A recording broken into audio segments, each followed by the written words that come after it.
നമസ്കാരം. ഇന്ന് എന്റെ ബർത്ത്ഡേ ആണ്. അപ്പൊ എന്റെ മക്കള് എനിക്ക് ഗിഫ്റ്റ് തന്നത് കാണിച്ചു തരാം. ഹാപ്പി ബർത്ത്ഡേ അമ്മ എന്ന് എഴുതിയ കാർഡാണ് രണ്ടുപേരും തന്നിരിക്കുന്നത്. ഹാപ്പി ബർത്ത്ഡേ അമ്മ എന്ന് എഴുതിയ കാർഡ്. അപ്പൊ മക്കൾക്ക് വേണ്ടി ഞാൻ ഇന്ന് ഒരു സേമിയ പായസമാണ് ഉണ്ടാക്കാൻ പോകുന്നത്. നമുക്ക് നോക്കാം.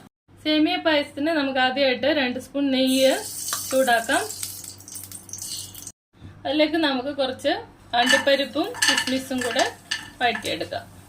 നെയ്ക്കകത്തോട്ട് തന്നെ നമുക്ക് സേമിയ വറുത്ത് പോരാം. അപ്പം ചെറിയ ഗോൾഡൻ ബ്രൗൺ കളറായിട്ടുണ്ട്. ഈ പരുവത്തിന് ഓഫാക്കുക. ഇത് കരിഞ്ഞു പോകരുത്.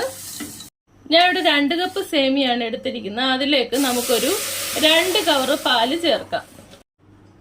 സേമിയ വേവുമ്പോഴത്തേക്കിന് നമുക്കൊരു 2-3 സ്പൂൺ ചവ്വരി ഞാൻ എടുത്തിട്ടുണ്ട്. അത് കുറച്ച് പാലില് നമുക്ക് വേവിച്ചെടുക്കാം.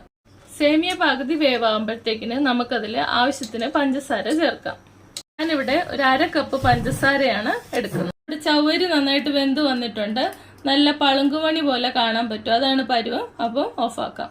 നമുക്ക് ഈ ചവ്വരി വേവിച്ചതും കൂടെ പായസത്തിലേക്ക് മിക്സ് ചെയ്യാം. അഥവാ കട്ടിയാവുകയാണെങ്കിൽ പാല് കുറച്ചുകൂടെ ഒഴിച്ചിട്ട് നമുക്കതിനെ ലൂസാക്കി എടുക്കാവുന്നതാണ്.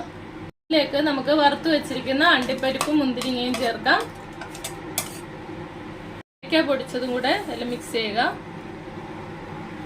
1 സ്പൂൺ നെയ്യ് കൂടെ ചേർക്കാം.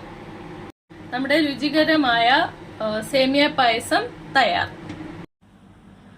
കുഞ്ഞു പായസം കുടിച്ചിട്ട് എങ്ങനെ ഉണ്ടെന്ന് പറ. അടിപൊളി. ഓക്കെ. അപ്പൊ എല്ലാവരും പായസം റെഡിയാക്കി നോക്കുക. കമന്റ്സ് ഇടുക. ഞങ്ങളുടെ ചാനൽ സബ്സ്ക്രൈബ് ചെയ്യുക, ലൈക്ക് ചെയ്യുക.